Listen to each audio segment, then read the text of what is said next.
Hello दोस्तों, आज का हमारा नया टॉपिक है क्रिस्टॉलर एवं लॉस का केंद्रीय स्थल सिद्धांत, centre place theory of Christaller and loss.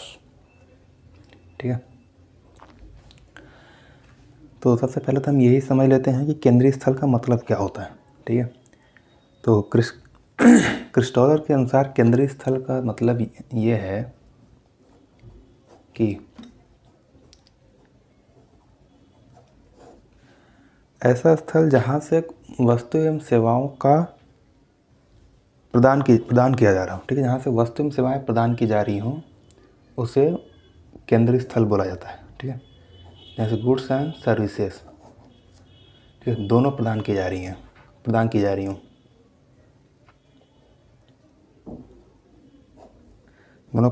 रही हों, उसे हम केंद्रीय स्थल की संज्ञा देते हैं। ठीक है, तो अब हम ये देख लेते हैं कि क्रिस्टॉलर द्वारा केंद्रीय स्थल सिद्धांत प्रतिपादित करने का मेन ऑब्जेक्टिव क्या था। तो हम ऑब्जेक्टिव देखते टाइम हम पाते हैं कि क्रिस्टॉलर ने ये बताना चाहा कि जो भी केंद्रीय स्थल होंगे, ठीक है, उद्देश्य हम देख लेते हैं। हम देखते हैं कि जो इनके केंद्रीय स्थल होंगे उनका आकार क्या होगा। इन्होंने बताना चाहा कि उनका आकार क्या होगा। जो वहाँ से वस्तु एवं सेवाओं का वितरण होगा, वो वितरण कैसा होगा। ठीक है, उस वितरण का स्वरूप कैसा होगा। ठीक है, और वहाँ पे जो पदानुक्रमिक संबंध बनेगा, यानी कि जो हायरार्की बनेगी वो क्या होगी। ठीक है, पदानुक्रमिक संबंध ये क्या होगा। ये चार चीज़ इन्होंने बताने का प्रयास किया अपने इस सिद्धांत के माध्यम से। ठीक है, तो इस सिद्धांत के द्वारा इन्होंने जो चीज़ें बताने का प्रयास किया, इसके लिए इन्होंने इनकी कुछ मान्यताएं रही होंगी। तो मान्यताओं की बात करते हैं पहले, इसके बाद। ठीक है, तो मान्यताओं की बात करते हैं। सबसे पहले हम पाते हैं कि इन्होंने एक समरूप प्रदेश, ठीक है, आइसोट्रॉपिक प्रदेश की चर्चा की, जैसे कि इससे पहले वॉन थीनन और वेबर ने भी किया था। ठीक है, एक कोई है समरूप प्रदेश, ठीक, जिसके अंदर जो भौगोलिक विशेषताएं हैं वो समान हैं, लोगों की क्रय क्षमता समान है, लोगों की जो जनसंख्या का वितरण है वो सब एक समान है। ठीक है,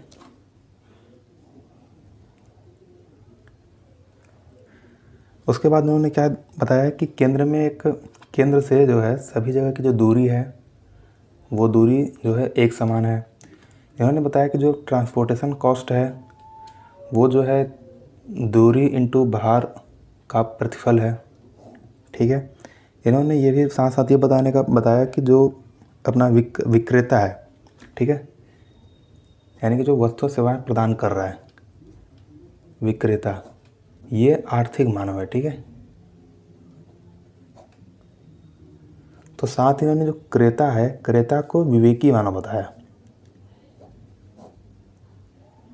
विवेकी मानव से यहाँ मतलब ये है कि जो क्रेता है, चूँकि इन्होंने क्या बताया है कि ये एक समरूप प्रदेश है, तो यहाँ पर जो भी सेवाएं वस्तुएं मिलेंगी वहाँ पे क्वालिटी और जो कीमत वगैरह होंगी वो बाकी सब एक समान होंगी। जो उसकी कीमत है, इस कीमत का निर्धारण या उसके कम और ज़्यादा का संबंध सीधे तौर पे परिवहन लागत से होगा। ठीक है, तो इन्होंने ये क्रेता को विवेकी मानव बताकर इन्होंने यह समझाने का प्रयास किया कि जो क्रेता है वो न्यूनतम परिवहन लागत के माध्यम से बचत का प्रयास करेगा। ठीक है, अब इन्होंने क्या किया कि आर्थिक मानव के आधार पे, ठीक है, क्योंकि इन्होंने बताया कि जो विक्रेता है वो आर्थिक मानव है।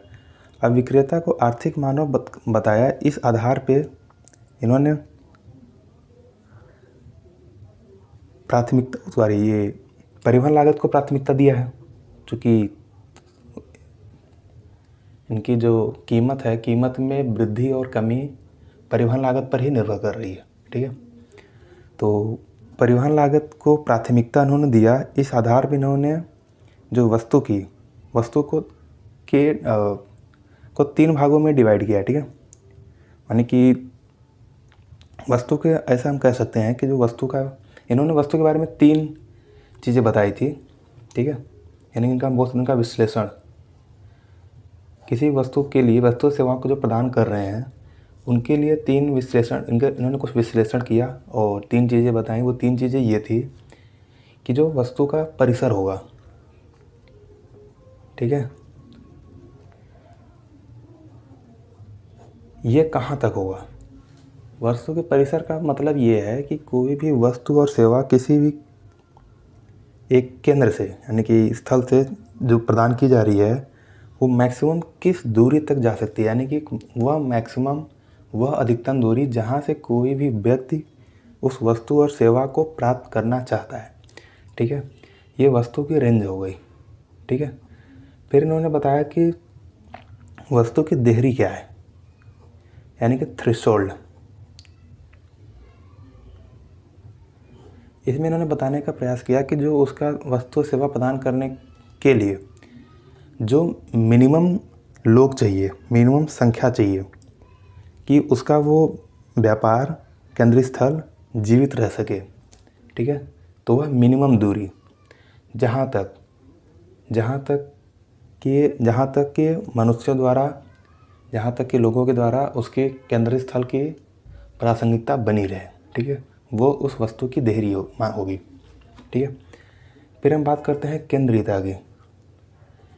केंद्रीयता का मतलब यहाँ पर है किसी भी केंद्रीय स्थल से जो भी उपलब्ध होने वाली वस्तुएं और सेवाएं हैं उसकी विशिष्टता क्या है, ठीक है।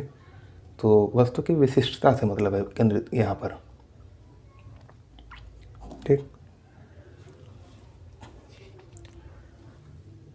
अब केंद्रीयता का मतलब विशिष्टता से है, तो यहाँ पर हम एक चीज़ और देखेंगे। हम मानते हैं जैसे कि कोई ये उच्च कोटि का कोई एक केंद्रीय स्थल है, ठीक है। इसके अंडर में कोई निम्न कोटि का केंद्रीय स्थल हो सकता है, ठीक है। या हम ऐसे मान लें कोई एक निम्न कोटि का केंद्रीय स्थल था, इसके द्वारा कुछ वस्तुएं सेवाएं प्रदान की जा रही होंगी, लेकिन उसी समय हम ये भी देखते हैं कि इसको सराउंडिंग करते हुए एक उच्च कोटि का केंद्रीय स्थल है, ठीक है।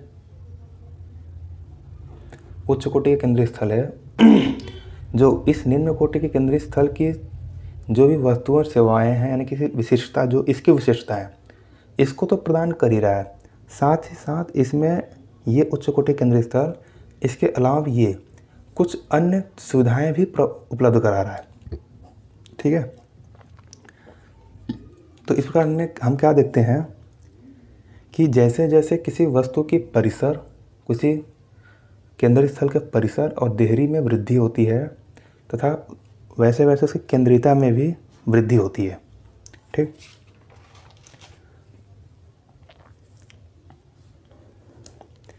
तो और उन्होंने क्या बताने का प्रयास किया, इन्होंने बताया कि किसी भी जो केंद्रीय स्थल होता है, ठीक है, या फिर कि कोई भी केंद्रीय स्थल जो भी हैं, ठीक, किसी भी केंद्रीय स्थल के जो, यानी कि एक समान केंद्रीय स्थल की बात कर रहे हैं, ठीक है। जो भी कोई एक से अधिक एक समान के केंद्रीय स्थल होंगे, उनकी दूरी आपस में एक दूसरे से बराबर होगी। यानी कि क्या बोलना चाह रहे हैं ये, जो समान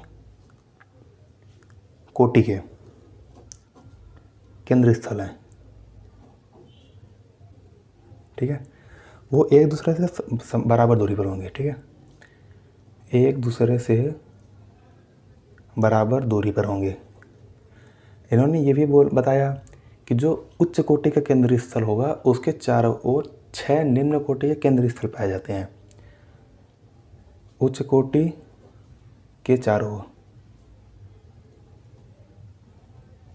उच्च कोटि केंद्रीय स्थल के चारों ओर 6 निम्न कोटि के केंद्रीय स्थल पाए जाएंगे, ठीक है। कुछ ऐसा समझ लेते हैं हम, जैसे कि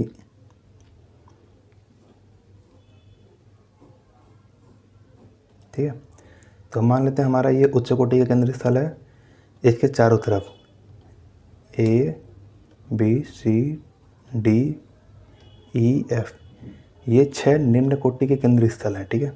जो कि आपस में ये भी बराबर दूरी पर हैं होंगे, ठीक है, और इस उच्च कोटि के चारों तरफ होंगे, ठीक है। अब हम इनके सिद्धांत का वर्णन कर लेते हैं इनकी मान्यताओं के आधार पे, ठीक है।